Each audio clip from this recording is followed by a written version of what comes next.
Hey, it's Mel from Rap Rankings. To hear the full episode this clip comes from and all of the other episodes, check the link in the description, stop by raprankings.com, or search Rap Rankings on your favorite podcast platform.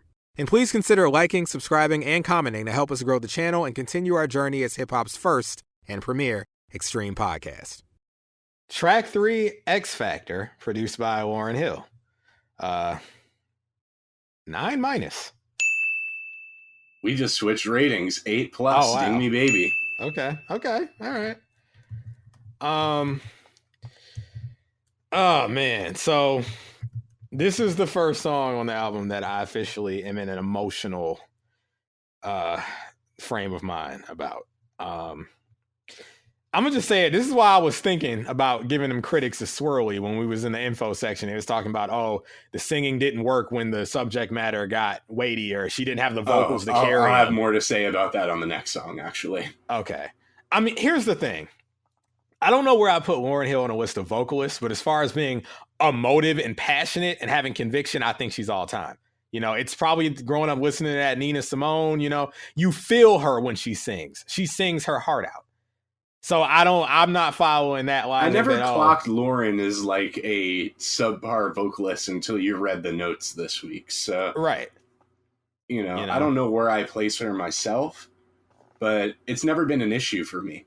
Right. I've always thought she sounds really nice. So, I'm not a singing, critic though, Right. I'm a rap critic. So, she can sing. Is the point. That's for certain. And I can say that as a rap critic with the amount of around the way girls that get brought in to do choruses that sometimes they're doing their best, but you can tell they're not professional recording artists.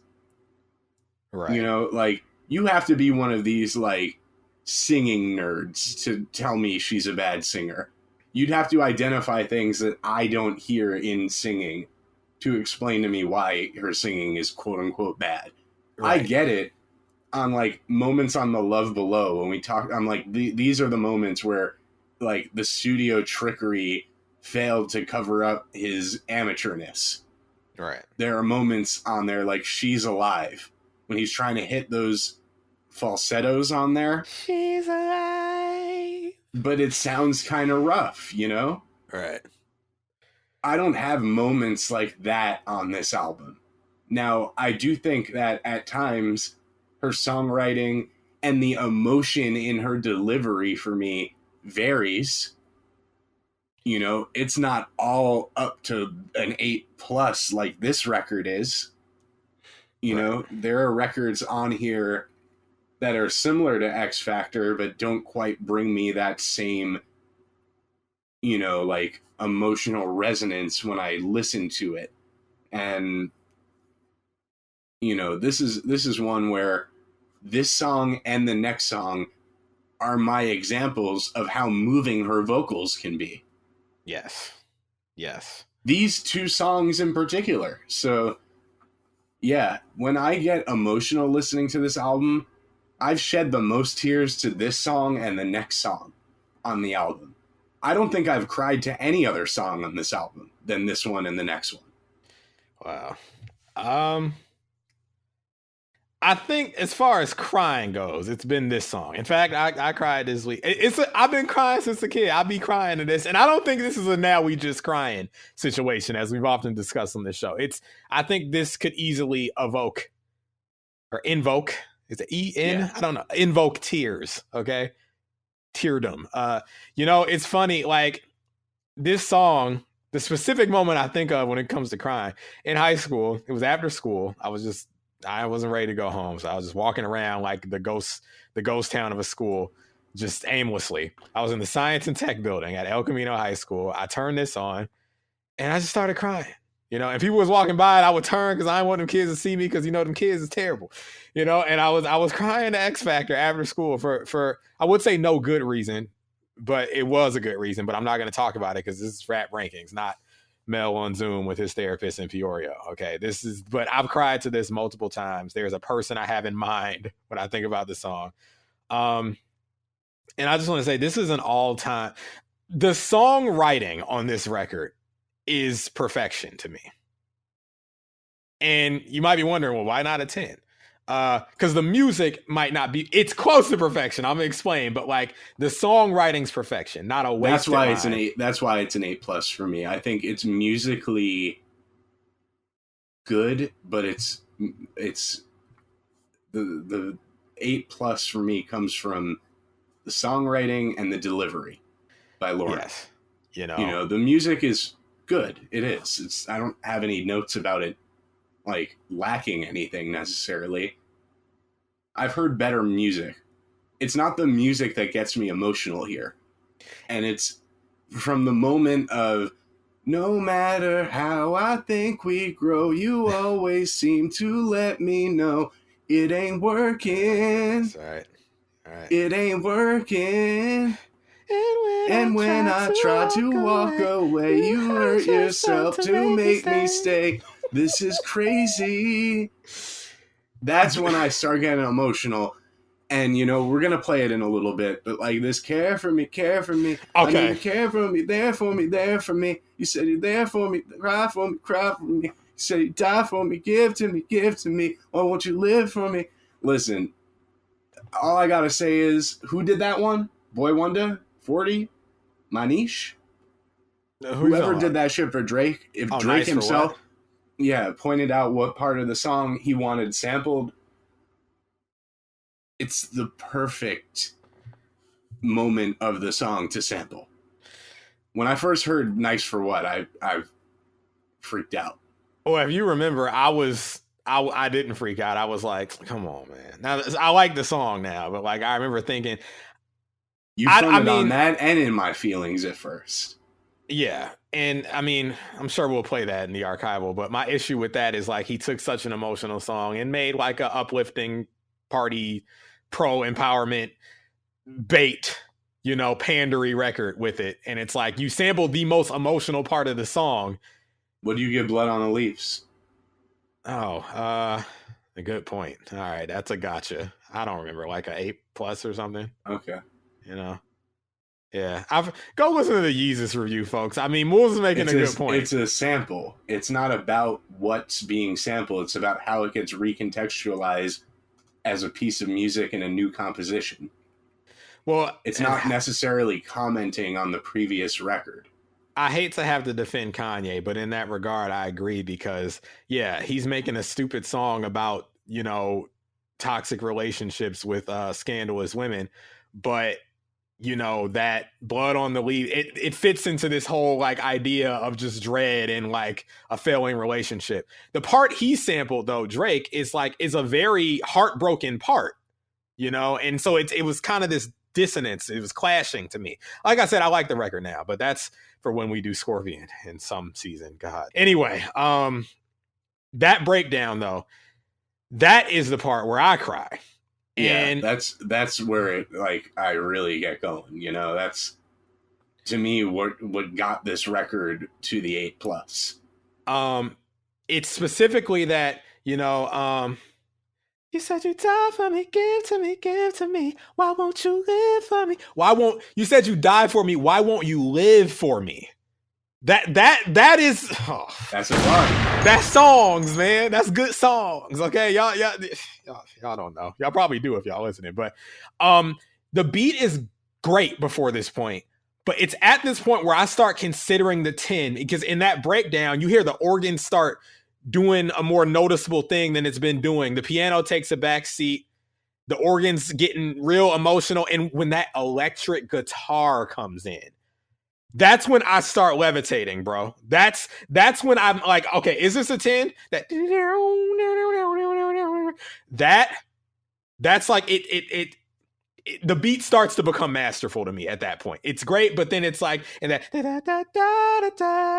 vamping, where were you? She's going there, bro. I'm like, okay, this is that real music. I got my one in the air. There's a tear. This is one's in the air all the way. Yes. Okay. Like, and we'll play it in a sec because it's part of the archival.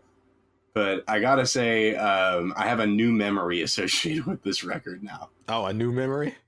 Yeah. So I was DJing my friend Chris's wedding. You remember Chris? He was on the Carter 3 review. Yeah. I was DJing his wedding, and I had a list of songs that they wanted to play, and this was one of them. Not this one, the Drake song, rather. Oh, Nice for What?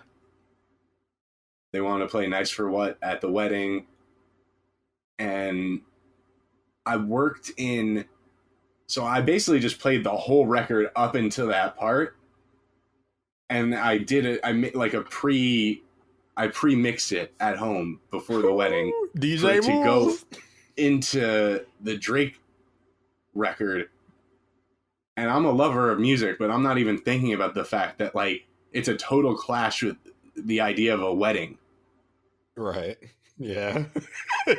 Right. So I'd work it in there. Initially, my plan was if I have to go to the bathroom, I'm going to do it while the Lauryn Hill record is playing because I know it's already pre-mixed into the Drake. So I've got a good couple of minutes. And I ended up going to the bathroom during, unfortunately, the 50 Cent remix of Missy Elliott's Work It that I played. But the bathroom break was originally scheduled for this record, and I was just behind the booth playing it, and I'm realizing in that moment, like, this is a bad song that to play Arrested at a wedding. Development. I've made a huge mistake. Yeah, so I just get on the mic and I'm just like, I'm sorry. This one's for the lovers. Forget about all those people who hurt you tonight. And let's focus on the ones we love. And It's like, it ain't working. I'm like, all right, come on, let's go. Like, let's hurry this up, I'm like, in the past it didn't work, but like, we're in the future now. And my memory is just, playing this shit and just not realizing it was ill-advised literally until it started playing. I'm like, wait a second. In my attempt to like be cute and like do that thing where you play the original sample into the new joint. Right. You had only thought music synchronicity. It would be fine if I was DJing just to DJ and the context wasn't two people getting married. Right. So I had to do a little save on the ad libs and, let it be known that, we're leaving all that in the past and we're focusing on what we have now. Hey, at least you got on the mic. I mean, how did they respond? Were they okay? Yeah. Nobody acted weird about it to begin with. I think they were just enjoying the music as a whole. So it was fine. But, nobody mentioned anything to me about it. But I just had to get on there and, in my mind, save my ass, Hey, no harm, no foul, as they say, right? Yeah. It's funny you say that. I actually have a wedding story involving another song on this album coming up, but yeah, it was a different realization that I had, but we're getting there.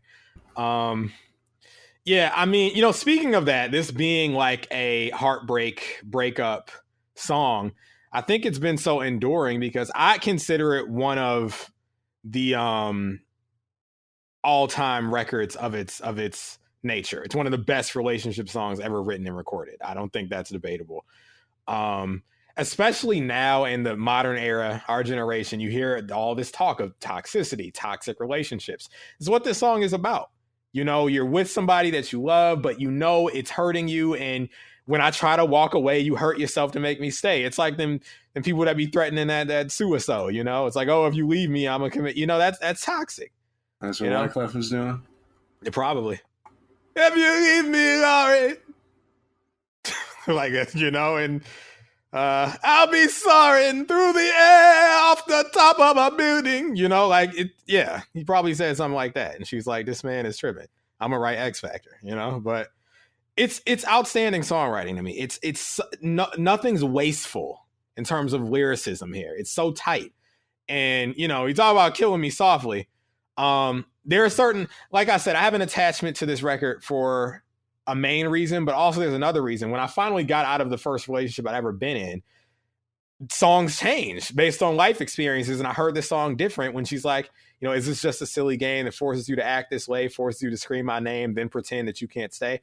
I think I did a shorty like that. It was a silly game, a silly and stupid game. I was too immature to recognize and avoid. I didn't mean to act that way, but I'm like, oh man, like I'm guilty of that now. When I was a kid hearing this song, I wasn't guilty of that. Life experience can change songs, you know. I've always loved the song, but it's just like it's crazy to watch it morph and change and apply to different situations. Yeah, man, I think all-time intro lyrics too. It could all be so simple, but you'd rather make it hard. Which, you know, she's interpolating from that Wu-Tang. Oh, that Wu? Yeah, can it be all so simple from 36 Chambers? Oh, I'm sure we're going to play that. We're going to. That's it. That's it right there. So, you know, you were scoffing at the idea of RZA producing on this album, but she keeps repeating the first couple seconds of Ice Cream in the Mary J. Blige song. She says RZA on, talks about RZA on one of the records on here, and she's got this on here. So I hear all the Wu-Tang inserts in this album. No, she didn't mention anything about RZA on Final Hour. The beat's a little RZA-esque. I can see that. Oh, wow. That's a smoking gun. It could have easily been a RZA beat. Okay. Yeah, you might have just exposed me. We'll talk about it when we get to Final Hour. But, I mean, hey, we got some archival in here that applies to what we're talking about. Yeah, we got that Wu-Tang, and we got X Factor, of course, but then we got records that sampled or interpolated X Factor as well. Okay. Well, where do you want to start? With the Wu-Tang. Oh, with the Wu-Tang. Okay. Well, this is Can It Be All So Simple? Yeah, from Enter the Wu-Tang. It can be, but they rather make it hard. Fuck, yo, we gotta get this fucking loot, baby. You gotta get this loot. Yo, remember back in the days when shit, everything was all smooth and calm and shit was like, yo, man, I'm building, man. I'm saying, like, remember, like, back in, like, in 79? Everybody was on that line. Nah, 87. That was my favorite shit, Polo shit. Everything was lovely, man. Yo, get the fuck out the rain, nigga. Get the fuck, so who the fuck is that? Hey, yo, Ghost, yo, Ray. What's up with y'all niggas, man? What the fuck y'all niggas? Ah! Hey, you know, everybody's talking about the good old days, right? Yeah. Everybody, the good old days, the good old days. Good old days. Well, let's talk about the good old days. Let's talk about them shits, man. Hold up, baby. You know what I'm saying? Take you on this lyrical high real quick. 1993 exoticness. You know what I'm saying? Let's get technical. Where's your bone at? Get up on that shit, alright? Yo! Started off on the island, AK shallin', niggas wildin', gunshots thrown and phone dialing. Back in the days, I'm 8 now, making a tape now. Ray gotta get a plate now. Ignorant and mad young, wanted to be the one till I got loud. Felt one. Yeah, my pops was a fiend since 16, shooting that. What's interesting too is there's a Lauryn Hill song where she interpolates that the good old days. Everybody talking about the good old days. I can't remember which one, but she did like cut that banter. Lauryn is Wu, okay? Lauryn is Wu, I guess she is. But she is also her. So is that what we're playing next? Yep. All right. This is a certified classic, X Factor.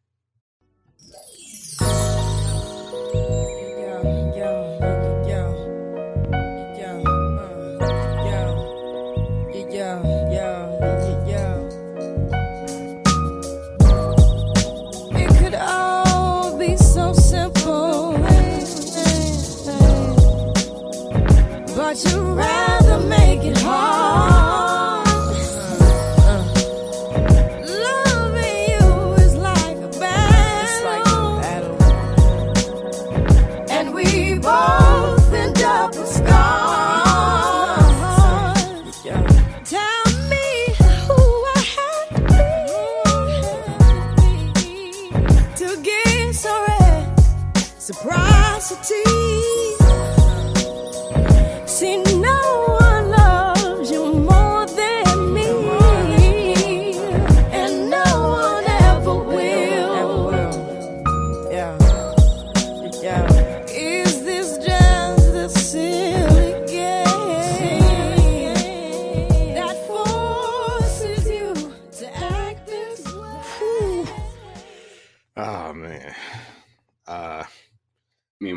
just like, guys, love is beautiful.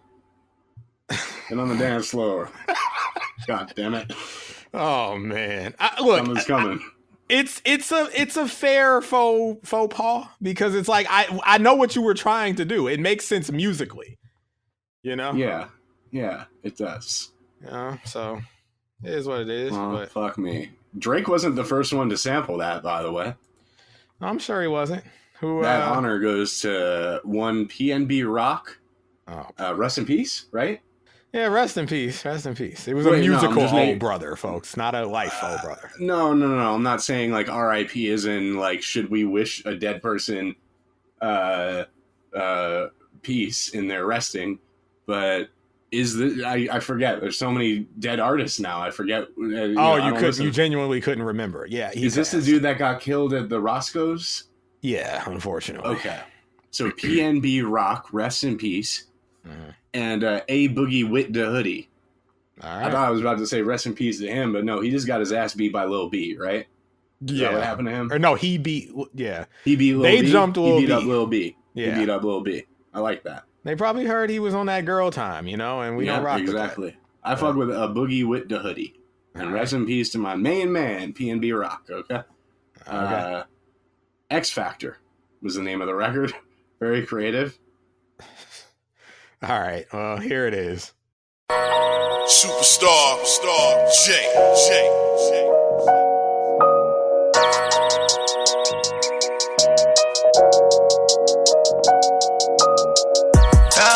I done fell for a bad bitch. Is she in love with the fashion?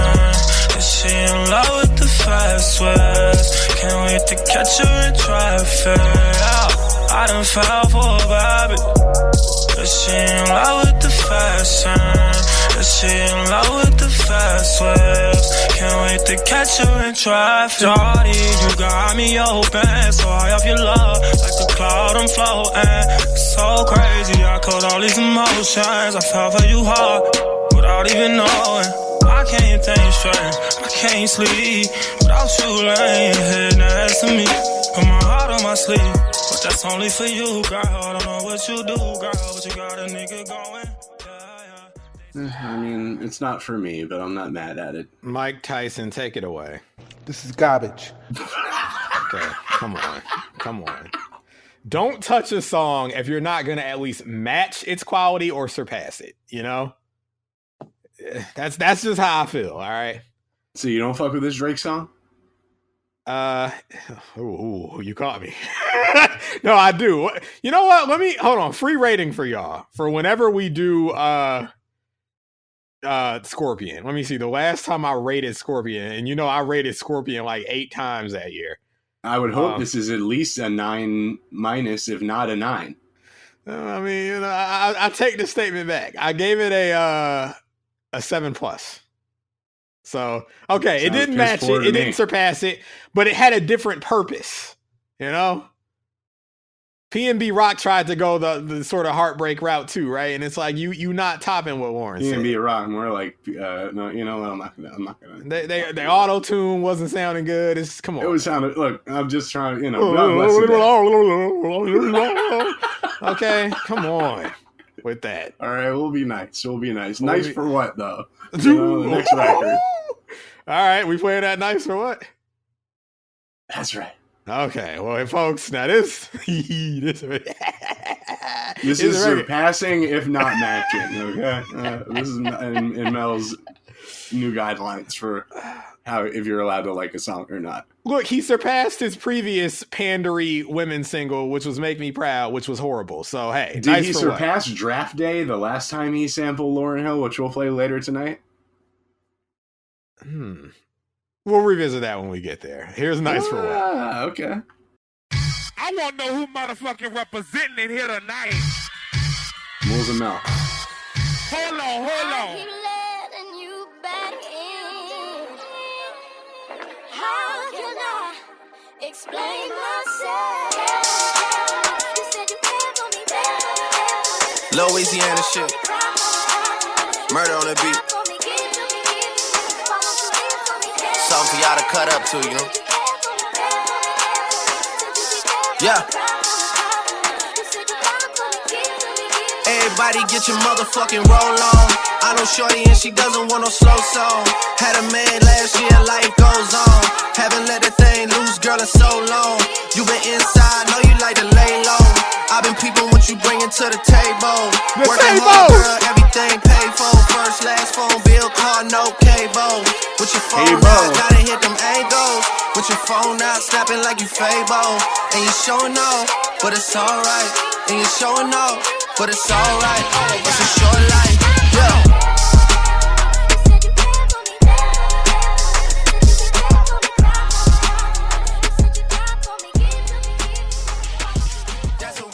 I always thought it was a very basic flip, but the New Orleans bounce elements are what save it. And I guess if you want to look at it like, you know, okay, he sampled that emotional part because it's like, it's for the girlies and like, hey, we out at the club, we're heartbroken, but we don't care about that right now. We're gonna turn up and like Lauryn, you know, like your tears, you know? Right. If you look at it that way, it makes sense. But anyway, what else did we bring to the table? We got this Cardi B. Oh, yeah, okay. You know, that Be Careful, which Be we careful reviewed. with me. Yeah, I remember. You know, we got it chopped down here to the moment where the interpolation takes place. All right, let's check it out. You want some random bitch up in your bed? She don't even know your middle name. Watch her, cause she might steal your chain. You don't want someone who love you instead? I guess not though, it's blame disrespect. You nothing like the nigga I met. Talk to me crazy and you quick to forget. You even got me tripping. You got me looking in the mirror different. Thinking I'm flawed because you inconsistent. Between a rock and a hard place, the mud and the dirt. It's gon' hurt me to hate you, but loving you's worse. It all stopped so abrupt. You started switching it up. Teach me to be like you so I cannot give a fuck. Free to mess with someone else. I wish these feelings come out. Cause you don't care about a thing except your motherfucking self. You make me sick, nigga. I adore. Wait, did I chop the right part? Everything was mine. I think so. I want you to live your life, of course. But I hope you get what you dying for. I ain't hear no Lauryn. I just heard Atlantic Records slop. Do you know what you're doing? Whose feelings that you hurting and bruising? You gon' gain the whole world, but is it worth the girl that you losing? Be careful with me. Yeah. Maybe care for me. She's doing the care for me in the background. Oh, okay. I see. All right. Happened I earlier. guess. Ain't no Cardi. I had to double check to make sure I was on point, but it was in there. Okay. Yeah, ain't no Cardi B. Okay. At least not tonight. Yeah. I'll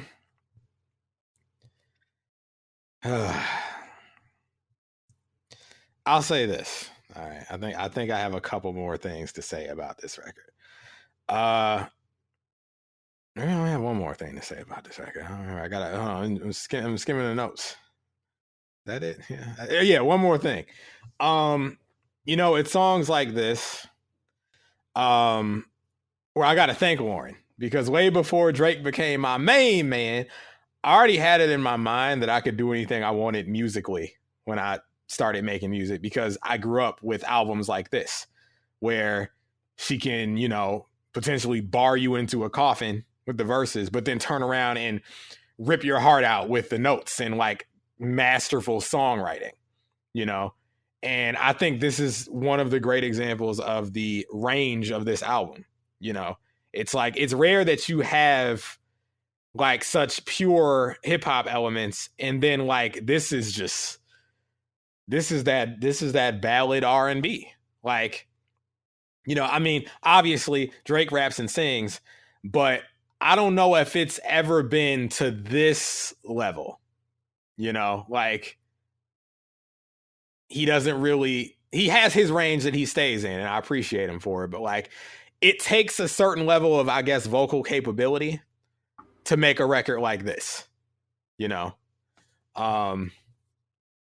So yeah, I just want to thank Lauryn for showing me that I could do anything I wanted to when it came to music. Now, did I succeed at doing anything I wanted to? Maybe not, but it didn't stop me from trying, you know? So X Factor, y'all. Get you some Kleenex. All right. And think about that bum you're dating, or used to date. No, there's no skit at the end of this one. No skit. No skit. Did you have anything else? No. Oh, okay. All right. Well, I guess guess we can factor move. it all we can, Oh, I know what I was going to say. It's very quick. Yeah, I really appreciate Tell Me Who I Have to Be to get some reciprocity. That's, again, great writing. That's just like, come on. Yeah. All right. We can move on. Hey, it's Mel from Rap Rankings. To hear the full episode this clip comes from and all of the other episodes, check the link in the description, stop by raprankings.com, or search Rap Rankings on your favorite podcast platform. And please consider liking, subscribing, and commenting to help us grow the channel and continue our journey as hip-hop's first and premier extreme podcast.